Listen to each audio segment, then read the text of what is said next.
श्रीराम.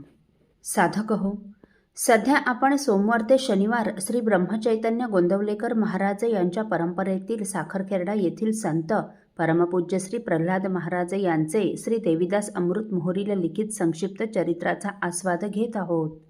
तसेच रविवारी श्री महाराजांच्या काही भक्तांचे अनुभव ऐकणार आहोत. एक वेळ एका भक्ताने श्री महाराजांना चांगला भारीचा कोट शिवून दिला. महाराज जालन्याला आले असता छोट्या रामदासने महाराजांच्या अंगावर तो कोट पाहिला व महाराजांना म्हणाला, तात्या, मला असा कोट नाही, मला असाच कोट पाहिजे. असा एकसारखा तगादाच त्याने महाराजांमागे लावला. श्री महाराज त्याला म्हणाले, आपण साखरखेर्ड्याला गेल्यावर घेऊ बरं. तेथून महाराज या सर्वांना घेऊन दासनवमी उत्सवासाठी साखरखेर्ड्यास आले. त्याचा सारखा तगादा सुरूच होता. तेव्हा महाराज तसेच त्याला घेऊन आधी कापड दुकानात गेले आणि तो कोट दाखवून तसाच कपडा विकत घेतला. रामदास म्हणाला, मला हे नको, तुझ्यासारखाच कोट पाहिजे. महाराज म्हणाले, अरे, आपण शिवून घेऊ, म्हणजे हा असाच दिसेल. नंतर महाराजांनी लगेच शिंप्याकडे जाऊन त्याचा कोट शिवून घेतला. तेव्हा कुठे त्याचं समाधान झालं. आता खरं सांगा, मायबाप तरी एवढे हट्ट पुरवतात का? तो मायामोह पाळी, काय करतील लेकूरवाळी, हे थोरल्या महाराजांचं केलेलं वर्णन आपल्या महाराजांना अगदी तंतोतंत लागू पडते आणि म्हणावेसे वाटते. श्री ब्रह्मचैतन्यासारिखा आम्ही पाहिला, आम्ही येथे पाहिला, आम्ही साक्षात पाहिला. श्री ब्रह्मचैतन्यासारिखा आम्ही पाहिला. तो साखरखेर्डे कर, ज्याचे पायी मुक्तिचार, तो प्रल्हाद गुरुवर, ज्याचे पायी मुक्तिचार. दासदासांचे माहेर, ऐसा आम्ही पाहिला. असो. सन 1961ला श्री ब्रह्मचैतन्य व श्री रामानंद महाराजांच्या पुण्यतिथी उत्सवास श्री महाराज गोंदवल्यास गेले असता त्यांनी तात्यासाहेब केतकर महाराजांजवळ रामदासच्या मुंजीचा विषय काढला व म्हणाले, या 62 सालात येणाऱ्या रामनवमी उत्सवात दशमीला त्याची मुंज करू, तरी आपण राम जन्मोत्सवास व मुंजीसाठी यावे, अशी त्यांना आग्रहपूर्वक विनंती केली. पुढे फाल्गुनात श्री तात्यासाहेब महाराजांचे महाराजांना एक पत्र आले. त्यात त्यांनी दशमीस मुंज लाभत नाही, तरी चैत्रशुद्ध द्वादशीस मुंज करावी म्हणून कळविले. त्याप्रमाणे श्री महाराजांनी अनेक गुरुबंधू व सद्भक्तांना पत्रे पाठवून श्री तात्यासाहेब केतकर महाराजांच्या उपस्थितीत जालना मंदिरात रामदासची मुंज ठरविली आहे, तरी आपण जरूर यावे म्हणून कळविले. श्री महाराजांच्या प्रेमाचं काय वर्णन करावं. श्री महाराजांनी त्याच्या व्रतबंधाची देवप्रतिष्ठा तर धरलीच, परंतु उपनयन प्रसंगी बटूस उपवास करावा लागतो. तेव्हा श्री महाराज ब्राह्मणास म्हणाले, बटूऐवजी दुसऱ्या कोणी उपवास केला तर चालेल का? आणि खरोखर श्री महाराजांनी त्या दिवशी स्वतः उपवास केला. या मौंजीस रामदास तांबे वगैरे ज्येष्ठ मंडळी आली होती. पुढे त्यास शाळेत घातले. तेव्हा त्यास रेल्वे लाईन ओलांडून जावे लागे.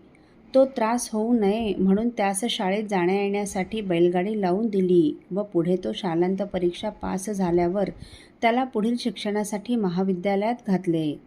काही दिवसांनी त्याचं चारित्र्य हनन करण्यासाठी म्हणून कुणीतरी एक निनावी पत्र महाराजांच्या नावावर टाकले. ही गोष्ट रामदासच्या कानावर गेली.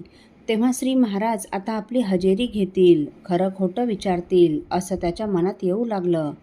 परंतु महाराजांनी मात्र त्यास त्या पत्राबद्दल काहीच विचारलं नाही. शेवटी मनाची तयारी करून त्यानेच श्री महाराजांना त्या बाबतीत विचारले.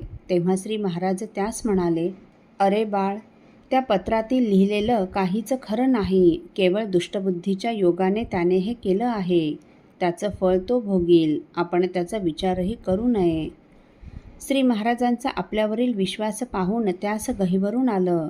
त्याने महाराजांना साष्टांग नमस्कार केला. 1973च्या मार्च महिन्यात अकोल्याला महाराजांचा रौप्यतुला महोत्सव होणार होता आणि त्याच वेळी त्याची पूर्व विद्यापीठाची परीक्षा आली. 4 मार्चला रौप्यतुला होणार होती आणि त्याच दरम्यान त्याचा इंग्रजीचा पहिला पेपर होता. त्यामुळे त्याला काय करावं काहीच सुचेना. शेवटी त्याने श्री महाराजांनाच हे परीक्षेचं सांगून काय करू म्हणून विचारले. तेव्हा श्री महाराज त्यास म्हणाले, तुला काय करावं वाटतं? तेव्हा तो म्हणाला, महाराज, परीक्षा पुन्हा देता येईल, परंतु हा आपला रौप्यतुलेचा सोहळा आयुष्यात पुन्हा कधीच बघायला मिळणार नाही. तो असं म्हणताच महाराज म्हणाले, तर मग तू उत्सवास ये. परंतु लगेच महाराजांनी विचारले, दुसरा पेपर कधी आहे? त्याने 5 तारखेला सांगताच महाराज म्हणाले, मग 4 तारखेचा उत्सव करून त्याच दिवशी रात्रीच्या गाडीने तू जालन्यास जा व पेपर दे. त्याप्रमाणे रौप्यतुलेचा सोहळा पाहून तो त्याच दिवशी रात्रीच्या गाडीने जालन्यास गेला. सकाळी सकाळी मंदिरात पोहोचला आणि पेपर द्यावयास महाविद्यालयात गेला. त्याला पेपरला जाण्यास थोडा उशीर झाला होता. आपला परीक्षा क्रमांक पाहून तो वर्ग शोधू लागला, परंतु त्याला वर्ग सापडेना आणि त्याला तिथे कुणी मित्रही भेटला नाही. त्यामुळे तो अधिकच गोंधळून गेला. शेवटी परीक्षा अधिकाऱ्याला विचारावे म्हणून त्यांच्याकडे जाऊन त्यांना विचारू लागला, तर ते अधिकारी त्याच्यावरच संतापून म्हणाले, काल बसले तिथेच बसा. तेव्हा तो, सर मी काल आलो नव्हतो म्हणून सांगू लागला. परंतु त्याचं काहीही ऐकून न घेता ते अधिकच संतापले आणि म्हणाले, उगीच फालतू बडबड करू नका. कालच्या जागेवर बसा म्हणून एकदा सांगितलं ना. शेवटी त्याने कसा तरी वर्ग शोधला आणि पेपर दिला. पुढे परीक्षेचा निकाल लागला व हा अनुत्तीर्ण झाला. पेपर न दिल्यामुळे आपण अनुत्तीर्ण होणार हे त्याला माहीत होतंच, परंतु जेव्हा गुणपत्रिका त्यास मिळाली तेव्हा मात्र हा अत्यंत आश्चर्यचकित झाला. कारण हा 4 तारखेपूर्वी झालेल्या व याने पेपर न दिलेल्या इंग्रजी विषयात उत्तीर्ण झाला होता, परंतु 5 तारखेच्या विषयात कमी गुण मिळाल्याने अनुत्तीर्ण झाला. त्या दिवशी परीक्षा अधिकारी का संतापला आणि कालच्याच जागी बसा असं का म्हणाला, याचा उलगडा आता त्याला होऊ लागला. म्हणजे त्याचा पेपर कोणीतरी दिला होता. श्री महाराजांची ही सर्व लीला पाहून त्याला गहिवर दाटून आला. असो. साधक हो, प्रसूतीच्या मार्गावर असलेल्या एका बाईला परमपूज्य श्री प्रल्हाद महाराजांमुळे मिळालेले जीवदान आपण पुढील भागात ऐकणार आहोत. श्रीराम समर्थ. आपल्यातील कोणा श्रींच्या भक्तांना श्रींचे काही अनुभव आले असतील तर कृपया आपण मला ते 9422843253 अथवा सुनील दादांच्या 9892608401 या व्हॉट्सअप नंबरवर कळवावेत अशी नम्र विनंती. श्रीराम समर्थ.